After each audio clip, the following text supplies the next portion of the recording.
first Advent organ recital of the season here.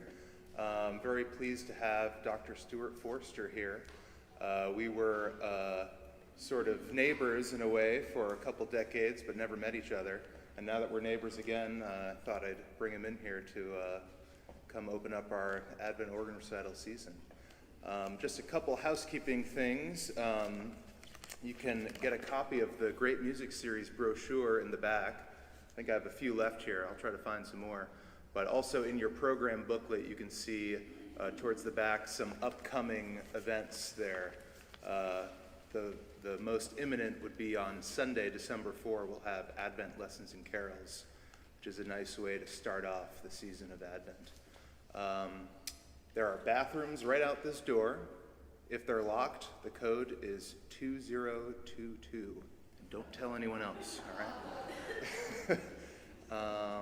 And I think that's it. So please welcome Dr. Stuart Forster.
Good afternoon. It's so wonderful to see so many people for a lunchtime recital.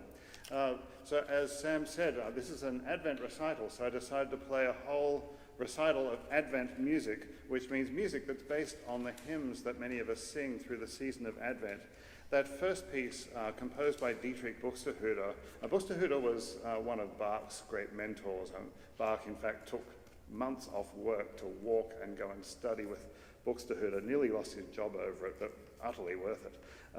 He had the great job in Hamburg that everybody in North Germany coveted at the time, and Bach was hopeful but never quite made it. But the piece that you just heard, the Magnificat, is based on Mary's song, "My soul doth magnify the Lord, my spirit hath rejoiced in God my Saviour," right out of Luke's Gospel, from the original plain song tone. So each of those small movements you heard was based on the next plain song tone of the next verse in the original Gregorian chant. Going forward, though, the rest of the pieces are based on probably more recognizable hymn tunes to most of us. The next piece, Nun komm der Heiden Heiland, is Savior of the Nations Come. Many of us sing that on either the first or the fourth Sunday of Advent. I imagine it's going to be sung here on one of those days. Again, one of Bach's settings. This one's in his ornamented style, so you'll hear a beautiful contrapuntal accompaniment, almost spooky, but then in a very colorful registration with the right hand. He plays a highly ornamented version of the chorale. It's so ornamented that some of us might even struggle to recognize it, but it's in there. If you're not sure which hymn it is, it's Savior of the Nations Come. But he adds all kinds of interesting things. He loves to word paint. And you'll notice at the very end, you think just as the chorale ends, you'll hear this very flamboyant descending pattern. It just sort of starts at the top, and it's symbolic of Christ coming to earth. All of it is full of symbolism. Next is probably the most familiar piece on the program, Bach's Wachet auf, ruft uns die Stimme. We know it now usually as Sleepers Wake, A Voice Astounds Us in our hymnal. Most of us sing that every Advent. Wonderful chorale. Bach did lots of different things with it. This one is actually his arrangement from one of his cantatas, 140, which he arranged for the organ, and we're very grateful. After that, we hear Krebs, who was Bach's favorite student. We use a different text from this one, Freudig sehr, o meine Seele. Now we know it as Comfort, Comfort ye my people, in a completely different meter. That's Comfort, Comfort ye my people. Krebs, as was the style of the time, turned it into a very straightforward 4/4 version of the same tune. Bach did it all the time. Krebs followed suit. But you'll hear just a slight harmonic difference. But harmonically, it resembles more Mozart's generation than Bach's, but also uses a lot of Bach's techniques with the ornamentation. That's probably enough for now, and then I'll come back and talk to you again before I play those two unknowns at the end.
So in many places in Bach's era and either side of that, and even in some places today, that is how they introduce the hymns on Sunday. So would you sing lustily along with the hymn after hearing that introduction?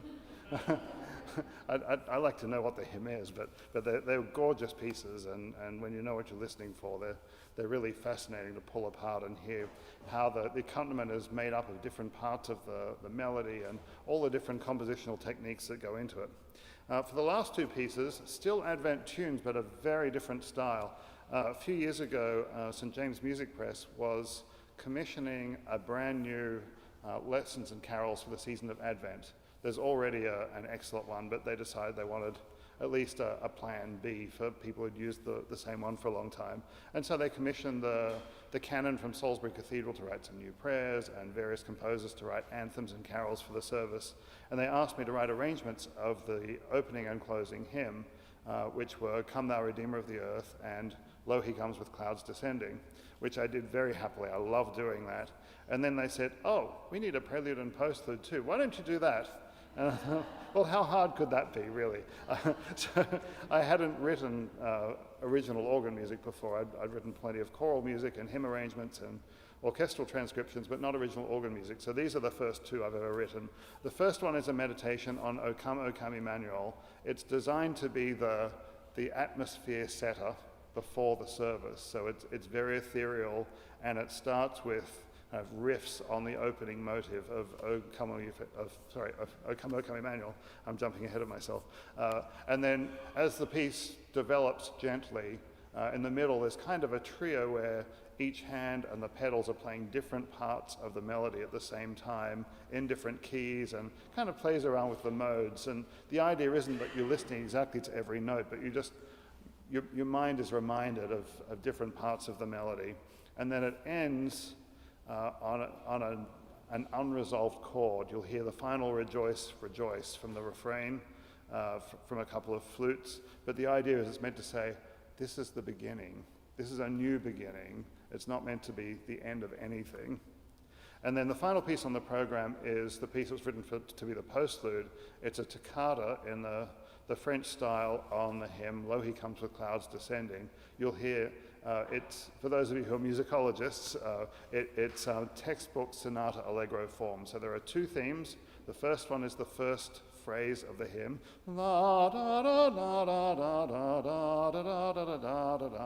and you'll hear it played around, just that one phrase played around within a few different keys. And then the second theme that I use is the Alleluias. Alleluia, Alleluia. And you'll hear that played through twice. Then the middle section of this form plays with both themes, one on top of the other a few times. You hear little fragments of each over and over, and then you get the recapitulation, which means you hear the first theme again in the organ's full glory, followed by the second theme as kind of a coda. It gets kind of loud, but it's a new beginning, so it has to be loud. I hope you enjoy these two pieces. Thank you for coming.